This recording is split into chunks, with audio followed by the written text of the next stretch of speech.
Hello and welcome to the Daily Grind here on Latte for Monday, the 4th of August. Not only have we dropped a new kit, a sensational kit, but we are going to be talking about Noni Madueke and Viktor Gyökeres tonight. What do these two new forwards bring to Arsenal? What new firepower can we look forward to next season? Welcome to the firm. If you're tuning in for the first time and you do enjoy the content, please do like the video and subscribe to the channel. And I'm delighted to introduce a firm debutant, Jake of Scouted Football. Jake, welcome to the firm. How are you? Yeah, very good to be making a debut. I'm excited to dig into those two players, two that I'm a big fan of. So thank you for having me on. You're very welcome, my friend. We've done now sort of profile breakdowns of both Viktor Gyökeres and Noni Madueke on the channel, where we've sort of looked at age and history and stats and that sort of thing. But what I really want to do, Jake, based on the two excellent articles that you've done over the last few weeks at Scouted Football, is take a deep dive into why we might have been interested in these two, playing profile, strengths and weaknesses, and how they sort of compare to other targets. I've had a lot of noise around Šeško and Isak, and from a wide player perspective, where's Rodrigo, where's Rafael Leao, why are we not interested in other players and the like? And there's some really cool data that you've worked on. I've got to say, for those of you watching now, you're going to probably hate to see it, but there are a couple of rival players, rival targets that do look really good when it comes to your data, Jake. But let's go along the journey and get involved. And by the way, chat, keep the chat active. I will come to you guys as we go through the show, and a warm welcome to the Latte Firm channel members as well. Jake, before we start the sort of deep dive analysis, kit day, I'm wearing my gold kit, Robert Pires on the back. We've obviously dropped a third kit today. What do you reckon? Yeah, big fan of the third kit. I think running it back to that sort of Highbury celebration that we had before, I do like the sort of maroon with the gold trim and the creamy colour / white. So I think of the three, that is definitely my favourite this season. So really? But I think as a collection we've done well, but there's something about the simpler tones of it that I'm enjoying. I have to say, I do like the sort of white and the maroon. I'm not keen on the collar. I do like my collars on shirts, as you can see, but just the sort of gold line, not for me. But I love the associated merch. I mean, the sweatshirts, the zip wear, the scarves. There's a tango ball in the maroon colors, which I'm immensely in love with. Adidas have knocked it out of the park, mate. Yeah, that is dangerous, the merchandise. I think that is 50% of my wardrobe now, is just the accessories rather than the actual kits. Well, listen, if it helps Arsenal get their coffers up and ready for someone like Emirates, I'm all for it. There's the instruction chat. Go and spend as much money as you can with the club this evening to try and bolster up the transfer fund. Jake, you've been with Scouted Football for a while. Prior to that, you were with Squawka. Do you want to just tell us a little bit about Scouted Football? Yeah, so Scouted has been going for near enough 10 years now. It started as just friends that enjoyed analysing young players, trying to find the next wonder kid. That was what the collective aim was. Turned into physical magazines. We had numerous copies with Smith Rowe and Saka, I think, were both cover stars at one point, because there is a bit of an Arsenal influence in the group. But yeah, we've published that, and now we've moved into, after COVID and stuff, the physical magazines became a bit more difficult. So moved into more digital journalism, youth football journalism, and we're a very small team but extremely dedicated. And I sort of stopped Squawka to focus on this full-time last year. So last season was my first full-time, committed fully to this to try and get it off the ground. And through my work with Squawka, a lot of it's data journalism that I do now. How can we spot young players with the metrics and matching that with the eye test? Well, listen, I've read both your articles, and obviously we're going to feature a lot of the graphics from those articles. There will be links to the full articles for the chat and for everybody watching in the video description below. Do go out and check Jake's profile on X. He is obviously at Jake Entwistle. Is that how I've pronounced your name correctly? Yeah, that's good. Brilliant. Yep. Check out his writing. Check out Scouted Football. Do give them a follow. They've been doing some really great stuff, particularly with younger players over the last few years. So really, really pleased. Henka, FK, let this season be as shiny as our bald heads tonight. There you go. There we are. And Josh says speed, power, sugar, spice, and everything nice. Of course, I'm talking about speed and power and goals, which is what we want to talk about. So let me bring up the first slide. We're going to do this in two segments, Jake. We're going to talk about Viktor Gyökeres first, our power forward.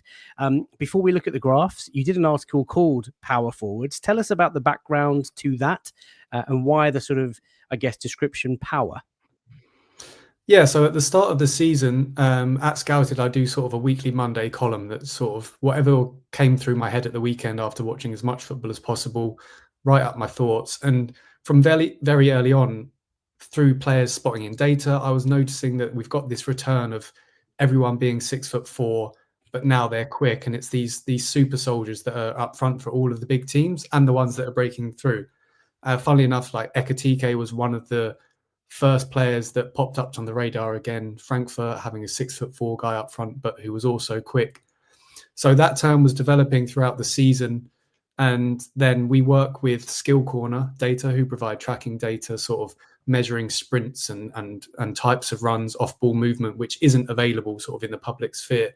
So through that partnership, I was able to explore the makeup of this power forward archetype that I'd been developing or seeing in the matches. And I thought, how can we put that down into data? And it just centered on around the fact that centre forwards now, you have to be big and strong almost. You have to be fast. And the power, again, is just the most blunt explanation you can of it. They're the battering rams. They're constantly trying to break that last line with the runs in behind. Ferocious strikes on goal, built like the target man of yesteryear, but now have that added athleticism and mobility. So it's just developed from that, and how the trend of the athlete era of football, especially in the Premier League, is gearing towards these big guys that can run for 90 minutes and at the end of those runs still can execute their shots. Yeah, listen, you've got my mouth watering already, and I'm really glad that you mentioned that sort of leap towards being an endurance athlete. It's no longer just about being an elite footballer, but more about that shortly. Now, ladies and gents, boys and girls, going to bring up lots of charts on screen. Hopefully you can see this, but if not, I will share the full links to Jake's articles where this is absolutely brilliant. But we're going to focus this on sort of two things, two charts on screen. The left one, profiling Europe's most wanted strikers. And you've sort of described the archetype, right, that Scouted have used, from goal hanger to power forward, wing forward, target forward, as you guys can see. The bar charts will rank a number of players that we've been linked with, a number of players that are available in the market and that have moved. And you can see Viktor Gyökeres sort of highlighted amongst a number of those, and he performs pretty well. But Jake, tell us what we're seeing on the left in summary, and tell us what sort of stands out about Viktor Gyökeres in particular amongst some of those traits. Yeah, so this was working with another different data provider, which was Gemini Sports, and they developed these things called attributes, which is basically trying to boil down as many metrics into the simplest form possible. So we then use those attributes, which is based on like where you take your shots from, dribbling as just a core skill, which is calculated by quality and quantity. And then what we did is I worked with those attributes and basically tweaked scores to measure forwards by how those attributes contribute towards these archetypes. So the power forward, for example, they would focus specifically on ball striking, shot placement, and carrying, because it's beyond the tracking data. When we're looking at it through event data, those are the metrics we use there. So each of the colors basically shows you there is a different type of profile. And the goal hanger, you have people that getting to very good goal scoring positions often as possible, but they maybe don't do much else. The power forward, as I mentioned, is about big, long carries of the ball, striking the ball well, and bringing your team up the pitch with your speed and the ability to drag the team up the field. Wing forward was something that we use specifically for this one, just to show differentiation. It's more focused on dribbling ability. So not just carrying the ball, but dribbling past opponents trying to tackle you. Target forward, again, pretty self-explanatory and more traditional role. And then the combo forward is basically your sort of complete forward, someone that does a bit of everything and enjoys the sort of relationism with their teammates rather than one-man army battering ram style. So that chart then shows each score for all of that, and the highlighted player was the highest scoring player out of the 8 that was selected. And as you mentioned, Gyökeres there is actually top for 3 of them. And interesting as well, that I should say immediately, these are factored in, like league strength is factored in on this as well. So it's not just the case that he's got those big Portuguese league numbers. That is factored in, and he's still ranked very well because his output over the past 2 seasons has been outrageous, really. It has. I mean, obviously a very prolific goal scoring record. There's been a lot of talk about his physical traits, so speed, power. We're going to talk about athleticism and running in behind shortly. But from what I see here, Gets into those goal scoring positions quite a lot, has obviously the power in terms of being that power forward. The wing forward, he loves to carry the ball, he progresses the ball, eats up the grass, as we've seen sort of in lots of, video compilations that I'm sure all the fans have seen, you and I included. What do you think his main trait, the main thing do you think this guy is going to bring to Arsenal Football Club? So in the introduction to a power forward article, which again is different, that was based on the repeat running, essentially repeat running at incredible intensity and speed, and that's the core of the power forward, which is a bit more difficult to capture in the event data. But in the Skill Corner article, it was basically like, this guy will run in behind no matter the game state. And I know there's been a lot of discussion about, well, you're not just going to be able to run in behind. You can if you have the intent to do it. And it's about that repeat intensity and willingness to break the last line of defense with a run, whether you receive the ball or not. And Gyökeres' big trait is that no matter how many times he does or doesn't receive the ball, he will make 15 runs. And I used a quote from his former Coventry City coach that just said that was his biggest trait, is we needed to find a way where he was making these runs as often as possible as he liked, but in better positions. And then once it clicks and you get confidence, it's almost that repeat mechanic of in behind, collect the ball, shift outside, smash it a goal. And what I like the most about Gyökeres as a player is he runs those runs in behind like a NFL receiver. He does it because that's what he needs to do, and he might not get the ball in that play, but he knows that if he makes a run into the box at maximum velocity, that's going to pull the opposition team apart. So his runs in behind, he might not always get it, but he makes those runs with the intensity as if he was going to receive the ball each time. And that's reflected in the fact that he carries the ball so well, but also stretches teams through that presence itself. I'm getting a bit of stick here for being a bit too nerdy and a bit too sort of keen to find out the differences between players. But listen, that's just in the chat. I'm really intrigued by this sort of stuff. And if we look at the sort of right-hand side, I've sort of put a hyphenated box around Viktor Gyökeres in terms of like shot location, shot placement. And and actually just thinking about it, Jake, like the way you've just described his sort of relentless running in behind, you can have there are lots of strikers out there, and looking at Kai Havertz as the other example in our squad, he's so different to Kai. Kai is such a workhorse. He loves to make those runs and take defenders out of the game, and he works so hard off the ball. But like when you think about ball striking, ball shooting, running in behind, playing on the shoulder of that defender, he's not that centre forward. So you can get huge variances in playing profile. And when I look at Viktor Gyökeres on the right-hand side, again, I'm madly excited. Yeah, exactly. And I think that's my big thing as well for why Arsenal would have signed Gyökeres is you can either go two ways. You can either double down on the fact that this is our game model, this is how we're going to win matches and control matches, find the absolute best players for these moments and try and perfect that. I think that's more risky than trying to sign a player that gives you a completely different skill set that is absent in your squad and has been for quite a while. And yes, there might be some games where Gyökeres isn't an incredible player or doesn't look like he was an upgrade, but there are enough moments for me watching Arsenal in which the horseshoe control, the risk aversion, all of those negatives that have been thrown at the squad, I think that was more born out of the fact that Arsenal didn't have the ability to capitalize on the moments in which they had a willing transition runner, in which they had someone that was going to hit 35 kilometers an hour for a run in behind, even if he doesn't get it. So adding Gyökeres to your squad means that in those situations in which you are transitioning, and it wasn't included in any of the articles, but Opta Analyst did an event data tracking data breakdown of, and Arsenal turned out to be one of the most compact and most frequent low block teams. And Arsenal, and again, Arteta's ability to organise that defensive shape, the issue is that breaking out of that shape in transition has been absent almost from the squad.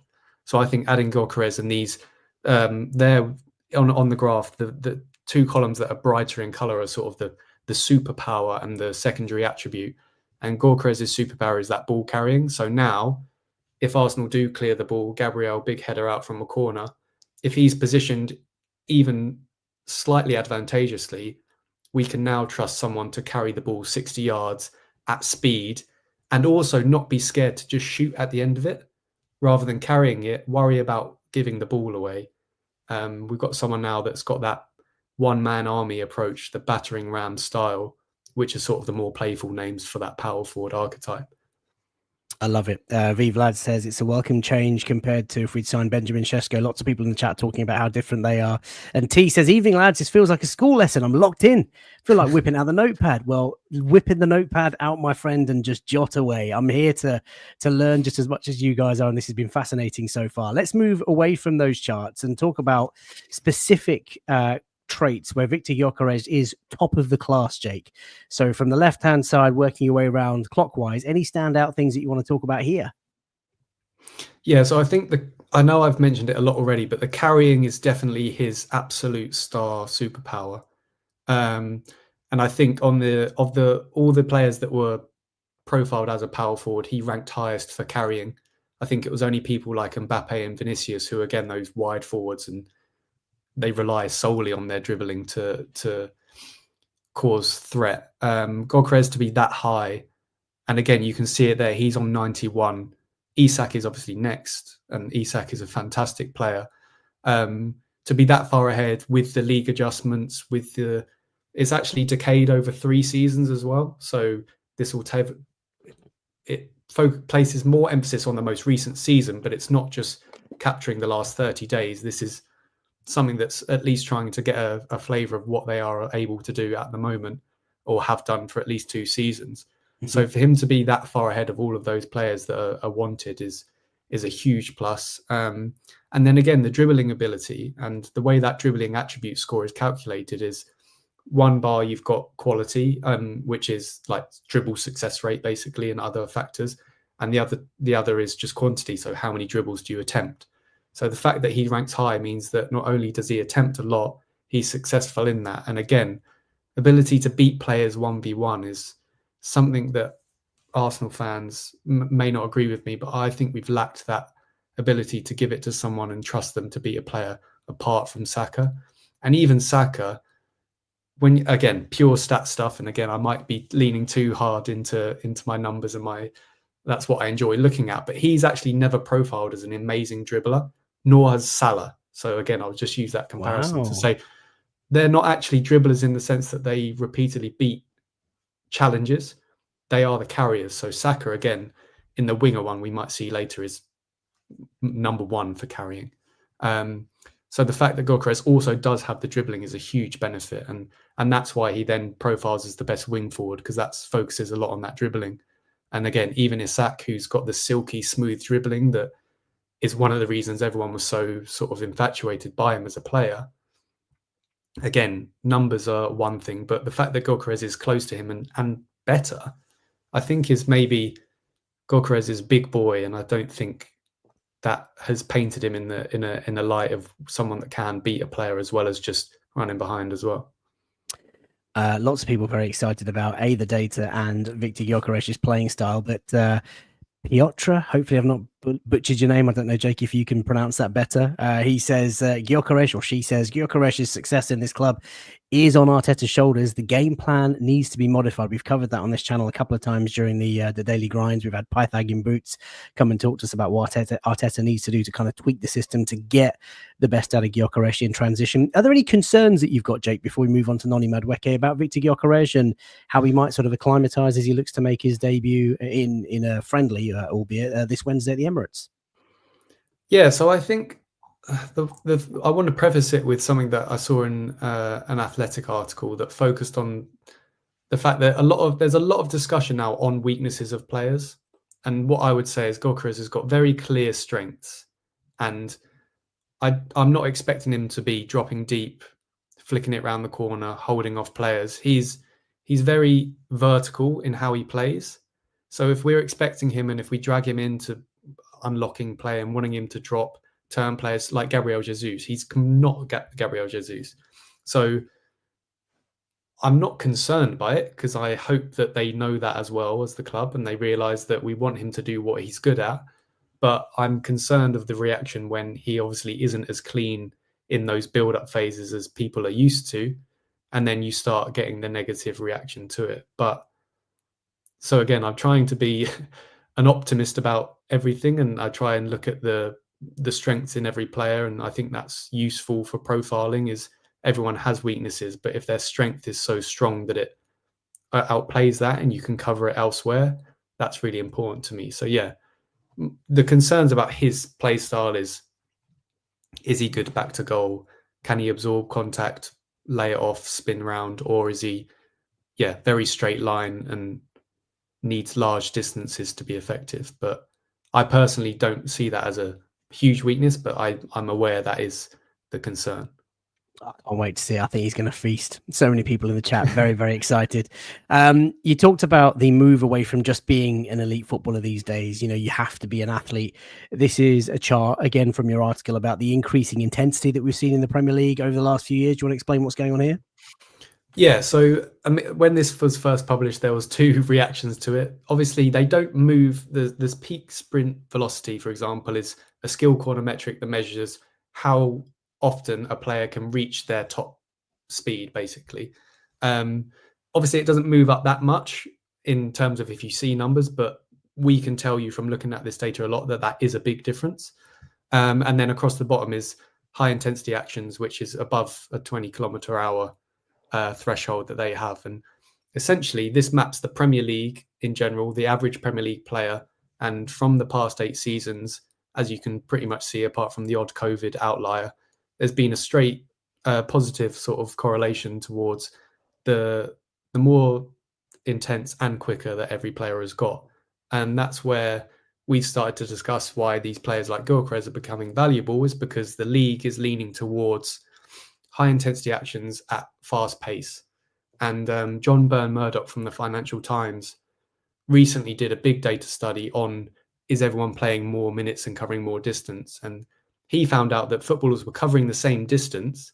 It's just that it was done at an incredible intensity compared to previous, where rather than jogging around and covering 15K in a match, you might be walking for a lot of it, but as soon as you're in action, you're now clocking sort of Gyökeres is one of his top speed, like 35 kilometers an hour. So he's doing that often, and the ability to do that is now what players are being judged by. And if you are in a race with someone that can run that fast, you need to be able to match them at least.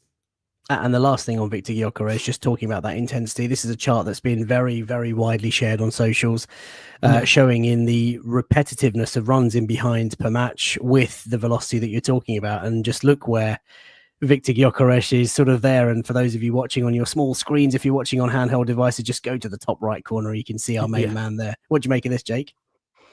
Yeah, so this data was actually from 23-24, his first season in Portugal. Again, it's not changed too much, but I realized that I don't think it ever says that on the graph. So I wanted to highlight that.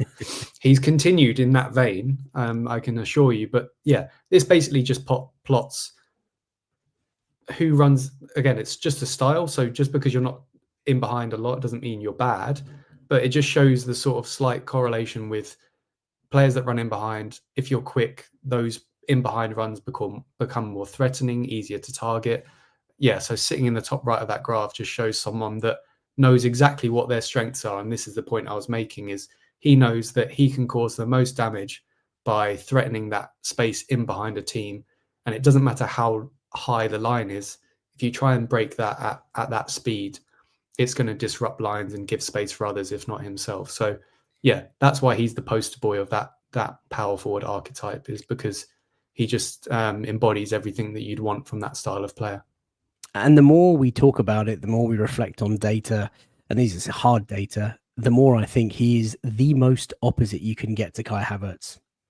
Like runs in behind, body strength, carrying the ball, dribbling the ball striking. Like we have been craving an out and out number 9 who wants to be a menace on the shoulder of that defender, who just doesn't stop running. I mean, there could be games where we play both of them together. They might even complement one another. There could be games where, imagine Havertz gets the first 60, 70 minutes, defender's knackered because he covers so much ground. I think he covered the most ground of all forwards up until the point he got injured in the Premier League last season. And then you've got a bull like Viktor Gyökeres coming off the bench. I mean, defenders are not going to be happy. Yeah, I think there's even going to be some scenarios in which Gyökeres plays left wing as a wide forward like Salah. Ooh, so okay. he really loves that left side channel.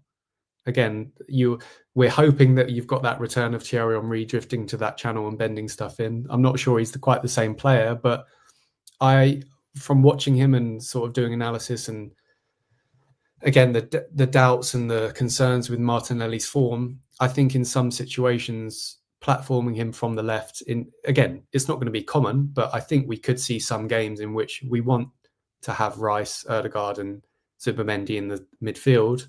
We want to have Havertz and we want to have Gyökeres. And like I said, he's got those dribbling and carrying numbers to work as that winger, but he'll be more wide forwardish like Salah, and someone that Havertz dropping deep, Gyökeres diagonal run to take that space from the left, which is, again, you would hope Martinelli, we should have platformed Martinelli like that, but I don't know. I just think maybe Gyökeres, the proven track record of doing that, might mean we see him from the left in some rare games, potentially Champions League ones.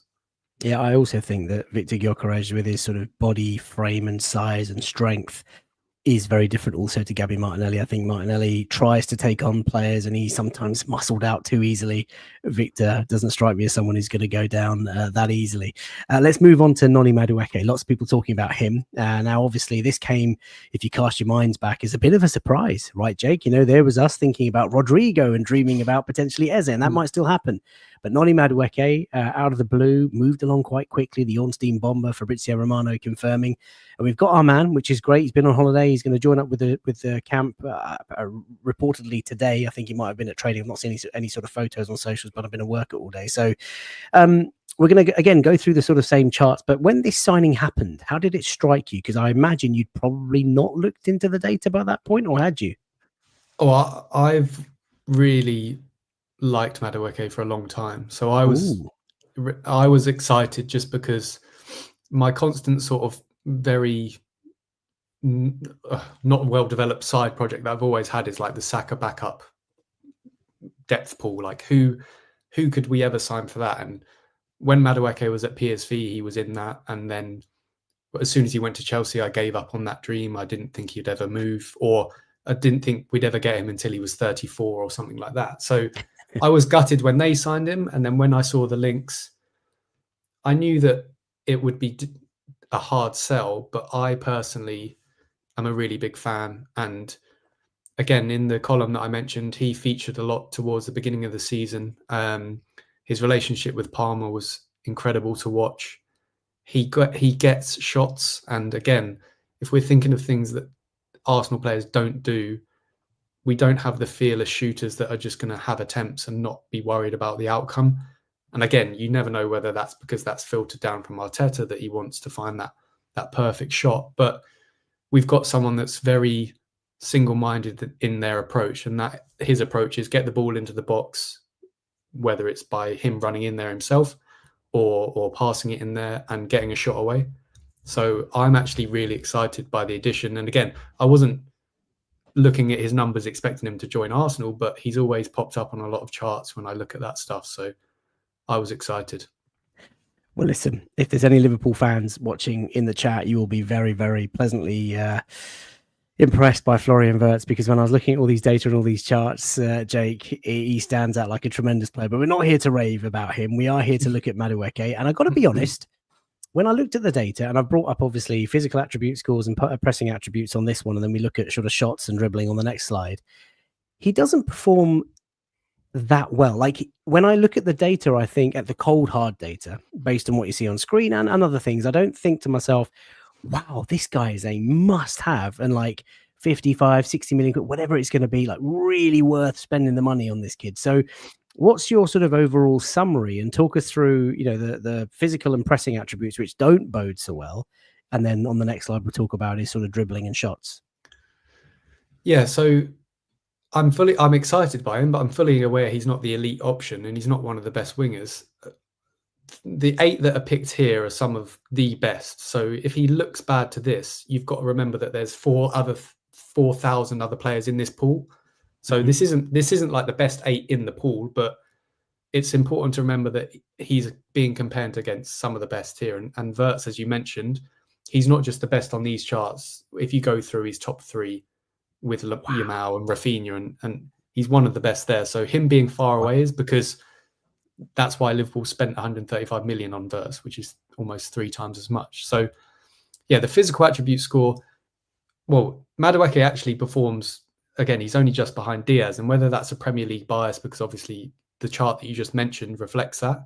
You're asked to do more in the Premier League, so if you can hack it, you're going to be ranking highly on that, which is a combination of Gemini actually gave us that as sort of a preview, because they create that with the skill corner data, so a bit of synergy there, and it's based on just, again, repeat intensity, speed, combines all of that. So the fact that he's second behind Diaz there, again, as we know, he's Premier League ready physically.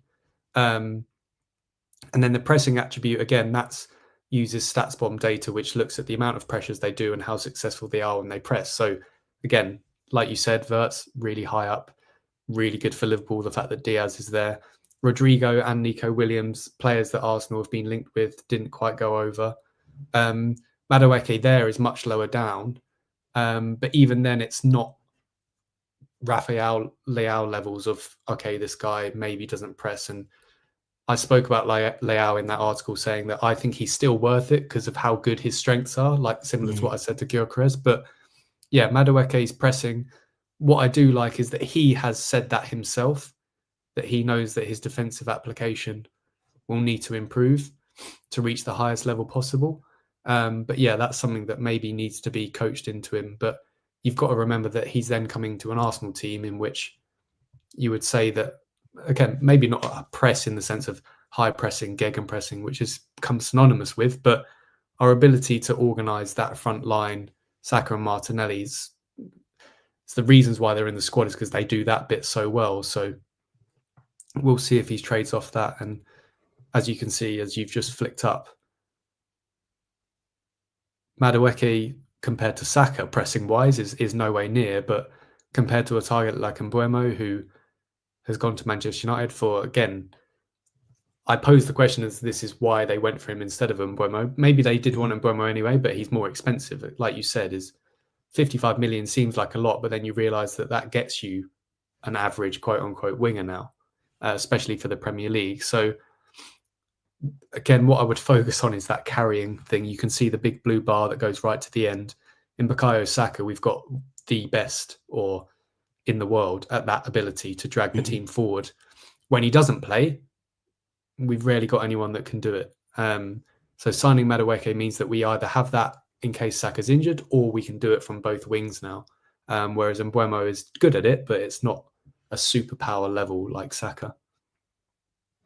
Mate, do you know, the more I think about this, like at the time I was like, is this just an opportunity? But I think carefully about the traits that we need. When you think about the midfielders that we've got and the struggles that we've had with those sort of stubborn mid to low blocks, you need people that can run at defenders. You need people that can take shots on sight. And there's a lot of eagle-eyed, sort of viewers that are seeing Eberechi Eze in a lot of these charts, and he's a player that we've obviously been linked with. And they're both very different players in that they like to shoot, shots per 90, really high in comparison to other players in their positions.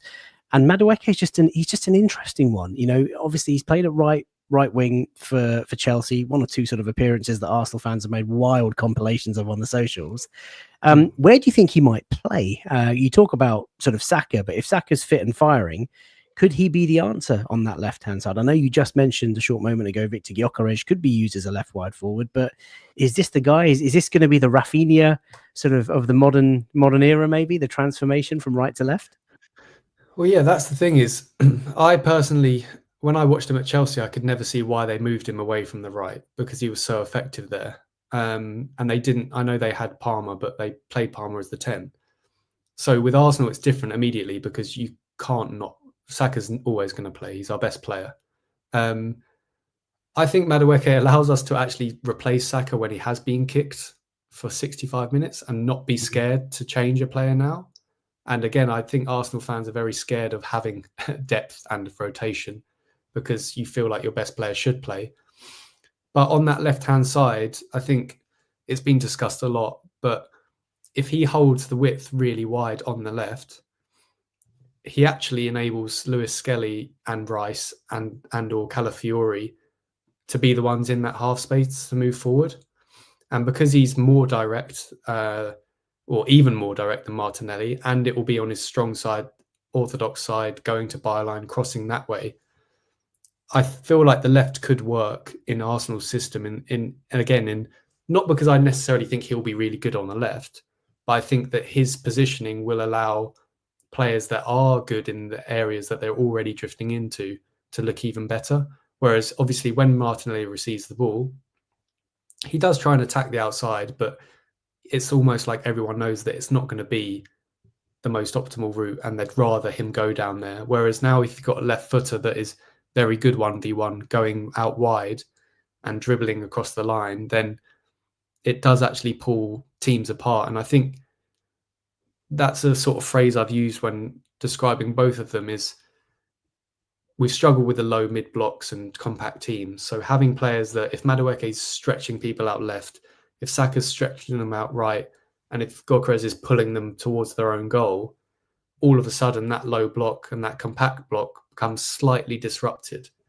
So I think Arsenal are looking for players that have the ability to pull those blocks apart rather than just relying on Ødegaard finding the absolute perfect pass, which is pretty much impossible when there's so many tight defenders together. Yeah, and listen, we've got such great depth now, attacking wise. That was the thing that Mikel Arteta needed to address. We were so short of depth beyond Havertz and Saka, and of course Jesus has been injured for a while. To now have Viktor Gyökeres and to have the young guns like Wanyeri and even Dauman coming through, to then have Noni Madueke as well, and potentially maybe one more. The noise sort of today, Jake, is that there is interest in Fabio Vieira potentially going to Stuttgart. They are interested in an actual fee for the player. Jakub Kivior has been linked with a move away. So if we are raising funds, there might be someone that sort of comes in. Now, from your data and your studies that you've done, let's leave the fact that you're an Arsenal fan aside and you might have a soft spot for Eberechi Eze. What sort of player from your data, the names that we've sort of been linked with, your Rodrigos, your Rafael Leao's, maybe it is Eze. Who would you like to see Arsenal go and add? Where do you think we need to make that final addition? Yeah, so Eze in that data, Eze, Madueke and Gyökeres all had the same like primary and secondary like superpower, as I called it, like the best attribute. It was carrying followed by shot placement. So again, I'm completely happy for Arsenal to sign Eze if that's the option, because he has those abilities that the squad lacks. But in that article I discussed, and I know we looked at the pressing there, but I think Rafael Leao is a cheat code of a player. And yes, he may not have had the most productive seasons, but I still think if you look at his general goal and assist output, if you're measuring it by that and then compare it to other wingers, you will actually be like, okay, the way people talk about him is like he scored 2 goals. This guy has the ability to literally run the length of the pitch, pass it across for someone to tap in or score himself.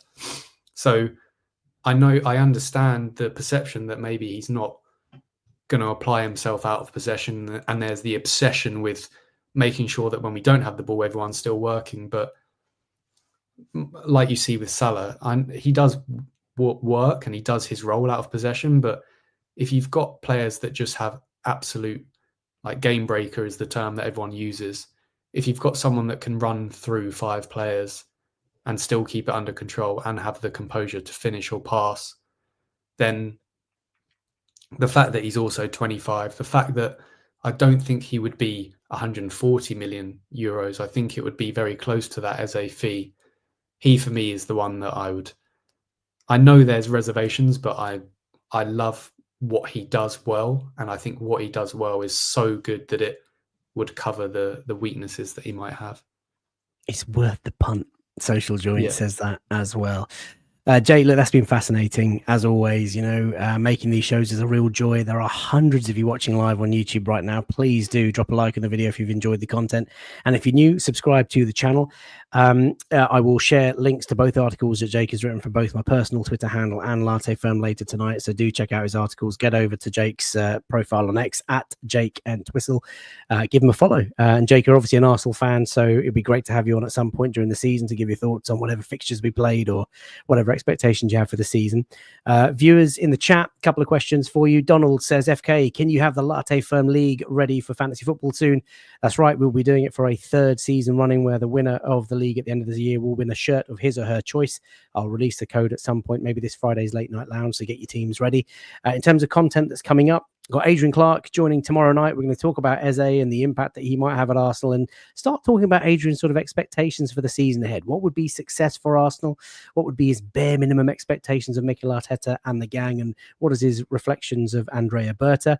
We'll do a Q&A type session after the match reaction on Wednesday. And then Thursday, we've got Sammy Mockbell coming back into Latte Firm to maybe give us some news in terms of pursuits and contract extensions. But listen, it's been really good fun. Jake, thank you for your time. Those of you that are just tuning in late, you can get these as audio on Apple and Spotify. If you're listening on those platforms, please do give us a generous rating or watch on demand. So until tomorrow, look after yourselves, sleep well, behave yourselves, enjoy the new kit. Take care and bye for now.